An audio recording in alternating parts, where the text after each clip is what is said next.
Hey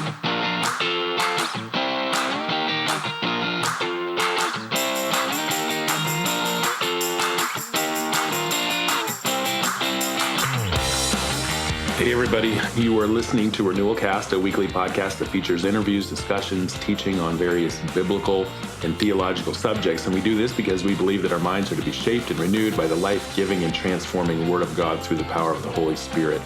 So we pray that for the next few minutes as you listen, you will see Jesus more clearly.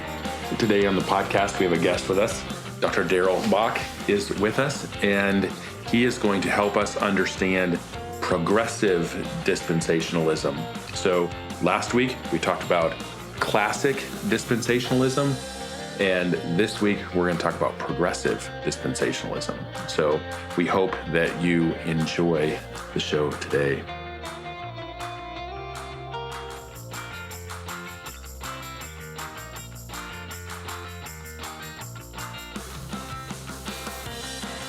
Hey everybody, welcome to Renewal Cast today. We have a special guest with us. Darrell Bock is going to join us, and we're going to continue on in our series about eschatology.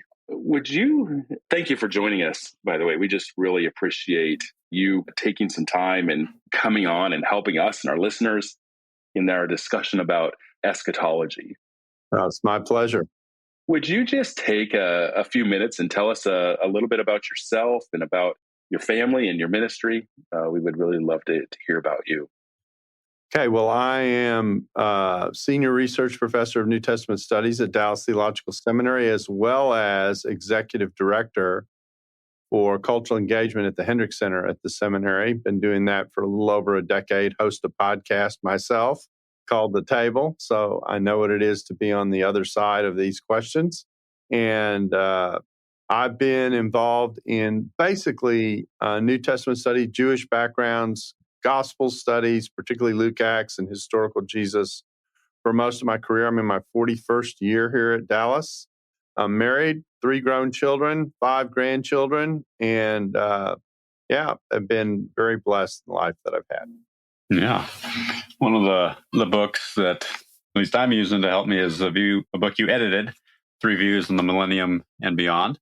Would you start by briefly explaining what your view is on eschatology? Yeah, I guess the way to describe it is I'm a dispensational premillennialist. So let's work on those terms in backwards order.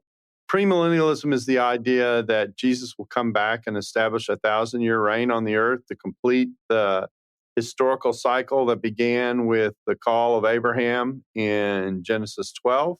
And then that will move from there after that 1,000 years into a new heaven and new earth that will be eternity. So that's premillennialism, before the millennium, the idea that Jesus comes back before the millennium. Dispensationalism is a little harder to explain, but it is basically the idea that the salvation history of the Bible is arranged in certain administrative structures. A dispensation is simply an administrative term. And so the idea is that God was managing the hope and the promise of salvation through the people of Israel in the Old Testament. Then Jesus came and did his ministry, but departed to the right hand of God. And now that message is deposited in and through the work of the church in the New Testament. And then there's a day coming in the future in which there's going to be an effort to us reestablish that on the earth, and that will be a millennium. So Israel is not equal to the church, is not equal to the millennium. 3 different, progressively building on the promise dispensations that allow the story of the Bible to unfold. Salvation is the same in every period and provided on the same basis. So these are not 2 ways of salvation. It's simply the way in which that promise of salvation and the realization of that promise are realized through different structures as we move through time. And you would fit the progressive dispensational label? That's correct. So the difference between traditional dispensationalism and progressive dispensationalism, traditional dispensationalism made much of the discontinuities in those structures. They tended to have a contrast between law and grace. Israel is not the church. The kingdom is something coming in the future. The kingdom is generally equated with millennium per se, that kind of idea. Progressive dispensationalism says that each dispensation is building on what's happened before And even though there are discontinuities, there are also continuities that one has to be aware of. So, for example, the kingdom comes in phases, church and millennium, as opposed to being strictly just millennial. The promises of the covenants are initially inaugurated in the first coming of Christ and not deferred in some cases to the second coming of Christ, although they're consummated there. Those kinds of distinctions. So there's a lot of nuance between traditional and progressive dispensationalism. And by noting the continuities, it opened up a conversation with more covenant structured views of eschatology, which tended to highlight the continuities and tended not to highlight so much the discontinuities. So a lot more united with them in a lot more ways than traditional view or an agreement. Where would you go to find biblical support for your view? Well, Paul himself talks about the term dispensations in Ephesians 3, talks about the dispensation that has allowed Jew and Gentile to come into a community together as the people of God, which is a different emphasis than what you had in the Old Testament, was primarily national through Israel, although Gentiles could come into Israel and adopt Israel's faith. So again, you've got similarities and differences that you're dealing with as you deal with that. So that's the dispensational side. On the premillennial side, the key text is Revelation 20. You've got 6 mentions of the term 1,000 years with things happening before and after those 1,000 years in that text.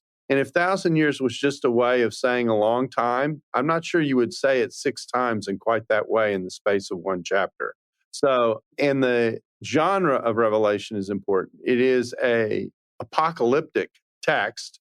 And apocalyptic, if you study Daniel, for example, which is also apocalyptic, is a way of explaining how do we solve the problem of evil and why has God allowed injustice to take place? Why doesn't he fix it now? And the explanation is God has a timing and a plan that is unfolding, and it's very calendrical. If you read Daniel, there's a lot of calendrical elements that make clear God has a program and he's got dates and times tied to it, if you will. Well, the 1,000 years fits into that theodicy that says that God has a program and a plan, and that plan can be evidenced by the generic reference to a calendar and to a sequence of events. That is what really Revelation 4 to the end of the book is all about. And that 1,000 years is a part of that calendrical feature. So that would be how I would argue for premillennialism. And that argument for premillennialism would apply not just to dispensationalism, but to anyone who's a premillennial. So historic premillennialist as well. Exactly. Yeah. Are there some variations within your camp on how to see some of these things? A little bit. I mean, not much. There's a little bit of debate about how much authority Jesus has today within progressive dispensationalism. Some people will argue that Jesus being seated at the right hand is not a part of it's not a fulfillment of promises coming out of the Old Testament, at least an initial inaugurative fulfillment of those promises. And they will defer all that till the complete showing of Christ's rule when he returns. Whereas I and others, in fact, I would say most in progressive dispensationalism, would see an initial realization of what it means to have Jesus at the right hand of God and the kind of authority that he exercises over all the creation, whether recognized or not, it's there. And then the coercive or full demonstration of that authority is yet to come when Jesus returns. That's probably the biggest difference within the progressive camp. Are there some errors some make within your view? And maybe you'd have to expand out to just dispensational premillennialism. Well, I think the way to say this is that because dispensationalism has emphasized discontinuities historically, it's tended to be slow to look at the continuities and the overlaps and even what I might consider to be the Venn diagram overlaps. For example, there's a huge discussion in dispensationalism about, is the church Israel or not? Well, the fact is the church inherits the promises of God. The church is a reflection of the people of God. The church does a lot of things that Israel was called to do in the Old Testament. So there's like a Venn diagram overlap between the two that allows them to be identified as an element of continuity between the two testaments, even though I think there's still a distinction between the two groups in many ways, at least in terms of Israel and the church. The people of God is an all-encompassing term that includes both Israel and the church, but Israel and the church should be seen as slightly different entities. So I'm a little slow to call the church the new Israel unless you put new Israel in quotes. and you talk about this Venn diagram overlap, because the danger of not doing that is that Israel gets swallowed up entirely into the church, and hope for Israel as a people, as an ethnicity, exists separate from what their relationship to the church is. And so you have to preserve that in order to understand some of what's going on between the Old Testament and the New. And I probably went so fast on that most people will go, what was that all about? Just pray for them, okay? We'll maybe come back to Israel and church here in a little bit. Who has held this view historically? Well, the progressive dispensational view is actually relatively new. It emerged in the 1980s, I think would be the best way to say it, mid to late 1980s, with several of us who are come out of the dispensational tradition who are engaging in the conversation with covenant theology and then just thinking through our own tradition. And really, it was an attempt and is an attempt to recapture the ethics of the whole of the Bible for this current period. And so everything that I'm doing, for example, in cultural engagement, is a natural extension of the application of that theology. Traditionally, dispensationalism has been engaged in sharing hope about the gospel, very narrowly defined as simply being about Jesus' saving on the cross, and not asking the question, so what is that salvation for? Where is it supposed to take God's people? How are they supposed to function in the world until Jesus comes? Those kinds of questions. And progressive dispensationalism allows a bridge into those spaces and into the ethics involved in that, recovering the gospel and the prophets and not segmenting it as part of another dispensation away from its application. And so it's relatively new, but that was probably the primary effect of the move. And some of those early guys would have been yourself, Robert Saucy, Craig Blazing. Those would be probably the three most prominent names associated with progressive dispensationalism. What would you say would be the primary thing that drives your view? Would the Israel church distinction be a primary thing, or? Well, actually, no. It's an attempt to unify the message of the Bible and make sense of both continuity and discontinuity as the story unfolds. And so one of the outcomes of that is talking about the distinction between Israel and the church, Israel as a people, if you will, and as a religious national ethnicity, the contrast between Israel and the church, or Jews and Gentiles, depending on what testament you're in, that kind of thing, and keeping your eye on that. But that's really an effect of thinking through the way in which the promises actually coming out of the covenants has unfolded, both in terms of continuity and discontinuity. Which covenants? It'd be, what I call the covenants of promise, which are the Abrahamic covenant, the Davidic covenant, and the New covenant. The Mosaic covenant was an administrative covenant to govern the people of Israel while the promise itself was unfolding, okay? So I don't consider the Mosaic covenant to be a covenant of promise in that sense. But in the open-endedness of the Abrahamic covenant, all the world's going to be blessed through your seed, the idea that there's a king coming who's going to bring righteousness, the idea that there is the time coming when God's going to put the Spirit within people and going to forgive their sins. That's the New covenant. The kingship is the Davidic covenant, and the idea of blessing the world through Abraham's seed is the Abrahamic covenant. Those all have promises embedded in them. You said that the different dispensations built on one another. Is that how you phrase that, or they progress? Yeah, they progress. The whole term of progressive is the idea is the promise is progressing, and each dispensation represents a positive step towards realization as you move through the dispensations. That's what that idea is. I think that's really helpful. Could you maybe flesh out a little bit? Did the way people are saved in the Old Testament or in earlier dispensations differ from how people are saved today? Did God deal with people differently in that regard? I know we talked to no, salvation is always on the basis of grace, and it's always rooted in the work of Christ, even though it was anticipatory coming out of the Old Testament. But the effect of that, this is important, the effect of that is that before Christ came, the way in which a person related in their faith to God was tied very much to the way they embraced the promises and hope that God gave as revealed up to that point in the Old Testament, and then as regulated to a degree in relationship to the law. So you can only respond to that which has been revealed to you. And so that's another element of the progressive, is to understand that revelation itself is progressing. The amount of detail about salvation is progressing in what's being revealed. So you're trusting God to deliver. That'd be true of any Old Testament person. You're trusting God for the covenant relationship that you have with him. That would be true of anyone in the Old Testament. But you aren't connecting it to a specific Christ figure yet, because the Christ figure hasn't shown up to trust. You might embrace the promise and the hope that one day God will bring his righteousness. It might show itself that much, but it's very vague in the Old Testament, generally speaking. Does this differ from classic dispensationalism, or would there be an agreement?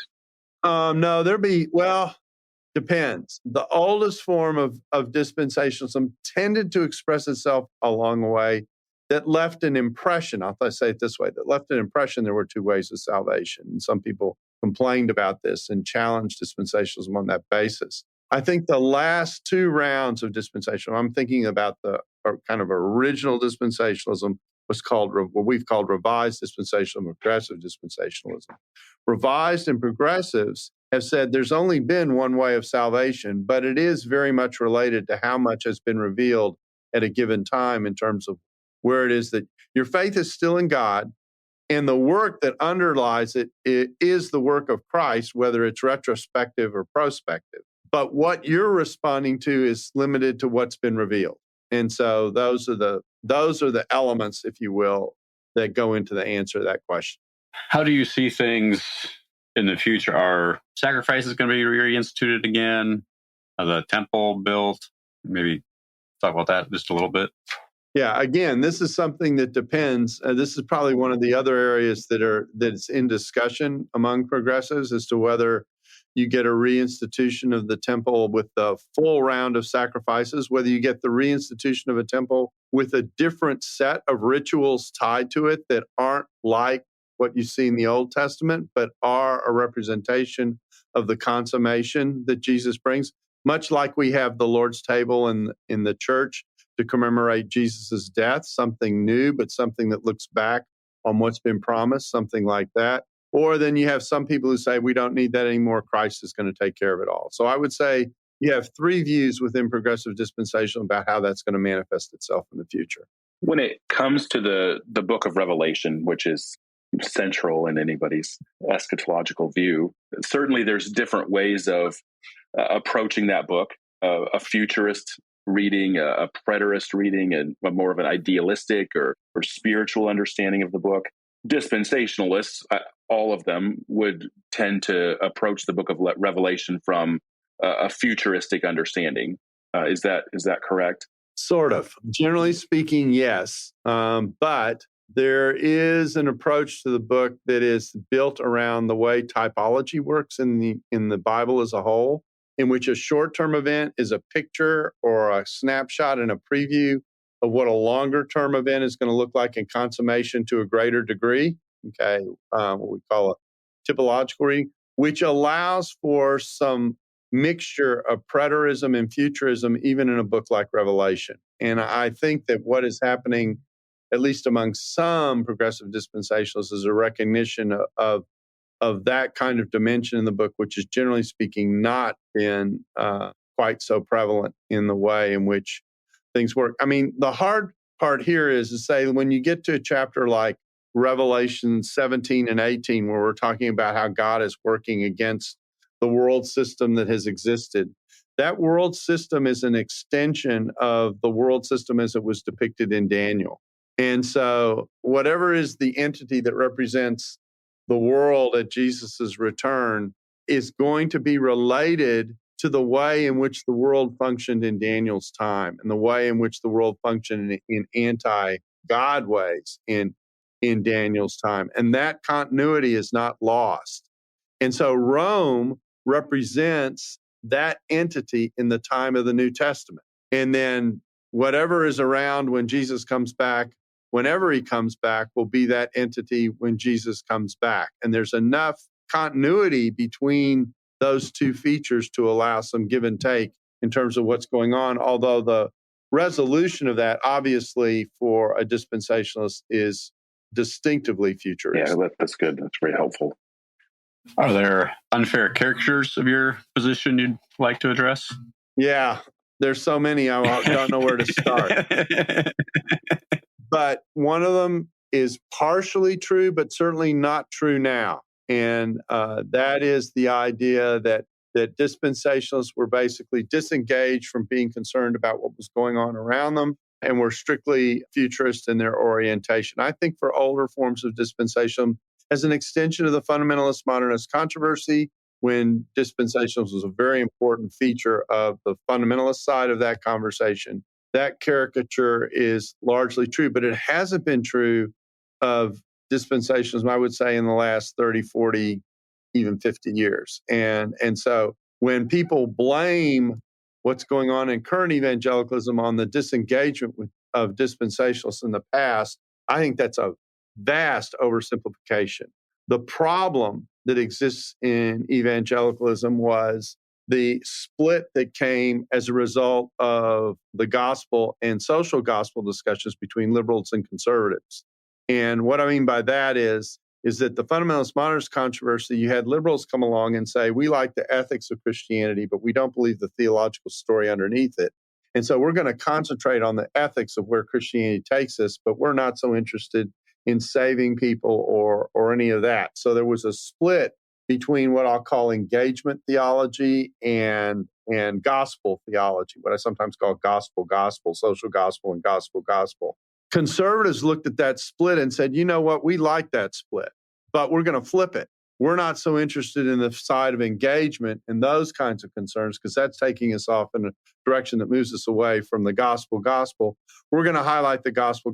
And what both sides did was to split something that in the program of God was actually connected. And my next line is, what God has joined together, let no man put asunder. And this division was something that both sides contributed to. So that now when you try and re-engage, get a theology that's engaged on the one hand, but that also emphasizes the gospel on the other, you've got a problem of that hurdle, of that cloud, of that split getting in the way of that conversation. So that's certainly one caricature that exists. I like to tease people. I would not have the job that I have at the seminary that I have it at if dispensationalists were concerned to be disengaged with what's going on in the world today. So that's one caricature. The other caricature is that progressive dispensationalism is fundamentally covenant theology. That's not true either. And it does emphasize continuities in relationship to covenant theology. But at least with regard to classic covenant theology, I don't believe in a covenant of works, period. And I also, because I hold to a millennial view, generally speaking, don't hold to a kind of covenant theology that takes us directly to the new heavens and new earth. You will not pass go. You will not collect $200. You just go directly to the new heavens and the new earth.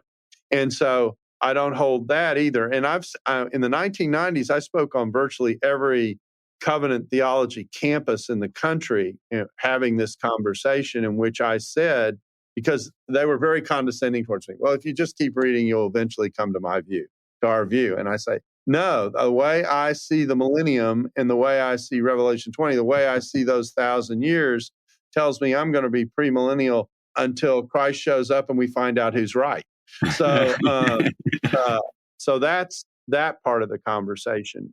And so for me, people who try, and this is almost a guilt by association tactic by some to try and say, well, you really are covenant theology. You're not dispensational, so you've defected. Okay, that's one way that gets characterized. And then on the other side, I think it gets characterized because it does represent a recognition and a movement of some of the critique of covenant theology of dispensationalism. It's a recognition of that movement towards, but what it doesn't realize is that there are hermeneutical reasons why that journey doesn't get completed in the way that covenant theologians might hope for us. And so in that sense, it's different. So those would be the two major caricatures of dispensationalism that exist. I also think that there is a selling short of the terrific impact of dispensationalism on the global missions movement and the ability to take the gospel into the world through many of the mission organizations. And I'm now thinking from the 1900s until now,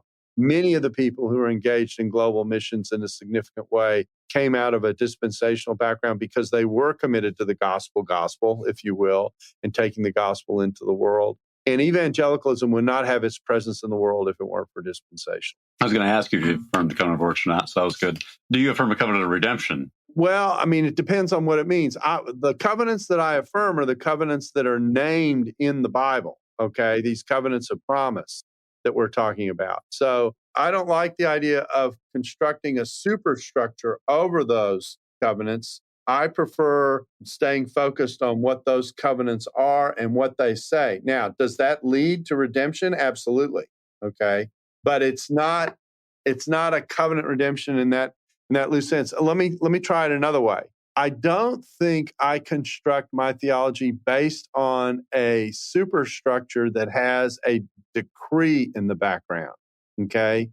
Which is at the core of covenant theology is some pretty heavy Calvinism, I'll say it that way. And so in my mind, and just bear with me, okay? In my mind, every time we talk about sequence in the mind of God, we are talking rhetorically about how we can understand how what was in God's mind all along unfolded. God is omniscient, okay, and has always been omniscient. He's always known the world that he was going to create, that kind of thing. That's the point that I'm making. And so when we put that in a sequence and describe it sequentially, that's being done for our benefit in terms of how it unfolded. But it was all there in the mind of God from the very beginning. And so I prefer to let the revelation of God describe how that unfolds with the terms that it uses than to put a superstructure over that, okay? Or if I put a superstructure over that, I need to recognize that that is a superstructure that I put over it, and it's been done rhetorically so I can make sense out of the pieces that I have in the Bible. Yeah, helpful. What would some of those hermeneutical barriers that you mentioned keeping you from going into covenant theology be? Well, the key hermeneutical barrier is the fact that all these promises in the Old Testament were made directly to ethnic Israel and for her benefit. And then in the New Testament was reaffirmed that this group still has hope in the future to participate in what it is that God was promising. So when we come to Romans 9-11, for example, and we have the branches, the natural branches that were cut out, okay, so that unnatural branches can be grafted in. Well, the second part of that passage says basically, if God can graft in unnatural branches and make this work, he's quite capable of grafting in back the natural branches that are there. And when the end of the chapter says, and thus all Israel will be saved, it's looking to that possibility. Paul's hope is that the success of the gospel among Gentiles will eventually be one of the factors that causes Jews to pay attention to what God is doing in the world. And so the main factor in dealing with this is the hermeneutical idea that when you issue a promise, you can expand that promise and include people who didn't seem to be originally included, but you never lose the commitments that have been made on the front end of that promise to whom they were made. And so that is probably the major obstacle that prevents me from becoming a covenant theologian. And I won't become a covenant theologian unless when Jesus comes back, we come to the new heavens and the new earth direct. Yeah, that's good. You kind of alluded to this a minute ago, so I'll bring it up. But maybe this is just an unfair caricature again. But you talked about covenant theology, and the covenant of redemption was rooted in some of those covenants were rooted in some hard Calvinism. Would it be fair? And I'm guessing your answer is going to be no, but maybe you could elaborate and tell me why. That some people have said that traditional dispensationalism is more of an Arminian brand, and then progressive dispensationalism would be where it kind of opened up to more of a Calvinist flavor, and that's where the covenant aspect come in. No, I would say that dispensationalism has always been somewhat Calvinistic. Here's where I think the difference is. If you read the Bible story, okay, just from Genesis to Revelation, and you ask yourself, how often is the decree invoked as the center of the theological articulation? You're going to be a busy person looking for it. But if you ask, to what extent is the relationship that God has with his creatures in the creation the center of the story? You're not going to have to work very hard to find that center. Okay, so the difference is between the way in which a decretal theology structures and emphasizes and pulls into the middle of that story by the way it works itself out, versus the feel and warp and woof of the Bible that is all about the relational dimensions of how that works. Now, someone might respond and say, well, of course, in the background is the decree. I actually say, no, in the background is the person of God and who he is. Okay. And I don't want to abstract that out. I want to keep the person of God and who he is in his character central to the story. So I can be a Calvinist, have a fully omniscient God in the middle, et cetera. And I can say there are some things about the character of God and the nature of his choices that I can't sort out as a human being. And they're rooted in his character. And I know his character is good, fair, just, et cetera. And that's where I prefer to leave it than to try and sort it out as if I can dot every I and cross every T. Yeah, no, thank you. That was helpful. Are there difficulties with your position that you would acknowledge? Well, I think the difficulty is the attempt to balance and figure out and calibrate exactly where the continuities and discontinuities lie and how they relate to each other. And I think everybody's got that problem. That's not a problem unique to dispensationalism. That's a problem that covenant theology has. That's a problem that all forms of eschatology have, is the balancing of the continuities that Scripture has with the discontinuities that it also presents at the same time and what the relationship is. And how do you cooperate with those who have different views from you? Well, I'm pretty committed to the idea that Jesus says that there's a unity that we have that stands above, to some degree, our theology. So I recognize these are in-house conversations. This is like talking to a brother, sister, or cousin who thinks differently than you do, but it doesn't or it shouldn't, unless it involves a kind of heresy. It shouldn't break up the family. So I'm in conversation with all kinds of people about all kinds of things within the faith. And I never, how do I say this? I try and never resort to being only concerned about where my sub-tribe is in that unity. Yeah, that's good. That's helpful. What about in the life of the local church and the church's position statement or doctrinal statement? Do you think that the church should take a dispensational stand in their doctrinal statement, or should they just affirm essentials that Christ is? I would say they should affirm essentials primarily, but I also think it's a choice of a community to decide what kind of community it's going to be. So if a community says we want to be a community that highlights dispensationalism exclusively or whatever, they have every right to do so, tell people that, and then the people who align with them can align on that basis. They know what kind of community they're coming into. So my preference would probably be to be, in one sense, a little broader, although I do think that there is some advantage in communities having a level of focus in which their depth of unity is deeper and wider and more connected in some ways. But then if you do, the more narrow you become in holding the particular emphasis of community that you have, the broader your sense of commitment to unity needs to be with people who disagree with you. And so it isn't just the decision that you make, it's how you implement it that is important. And to me, if you're just narrow and that's it, that's not healthy. But if you're narrow with an awareness of the variety of people that God has saved, et cetera, then you're in a little better position to be a more narrow community. So I guess what I'm saying is, I'm obviously articulating there are a variety of ways to do this, but the more narrow you become, the more thought you need to give to how you do it. That was actually a really good answer. I really liked what you did there with the unity, and said that it was helpful to have that narrower doctrinal position, in that there's a deeper sense of unity. That's not how we traditionally, or some of the outside here, looks at unity. They would say you got to take a broader position to be unified. That's right. But really, you're unified around. Well, again, remember that one of the other tensions in the Bible is unity and diversity. And it isn't just continuity and discontinuity. So some of that diversity helps us with blind spots. And so when I think communally, not just individually, not where I am as a person, but what type of community I'm a part of, and when I think about how God has built that community with that element of diversity within it, we're all going to go to a press conference. Well, my joke is we'll all go to a press conference when we're in heaven. We'll all get on the same page. But probably by the time we get to the press conference, all the questions that we thought we were going to ask aren't going to matter. And so,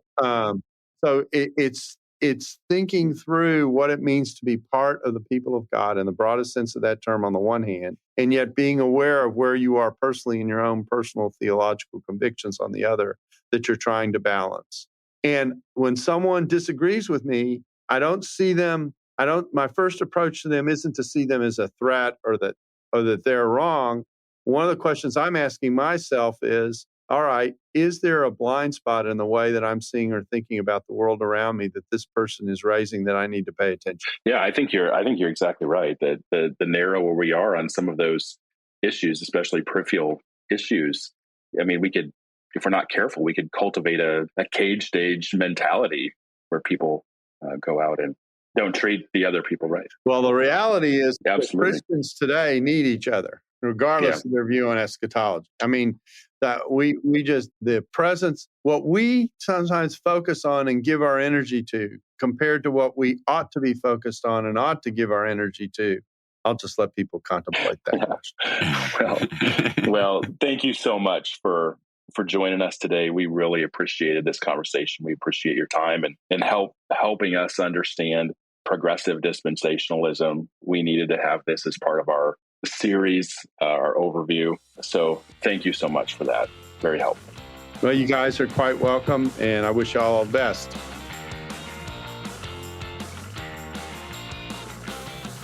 Hey, everybody, thanks for listening. You can find more out about us or check out past episodes on the web at renewalcast.com. You can connect with us on social media. For instance, you can go to facebook.com/renewalcast. Have a great week.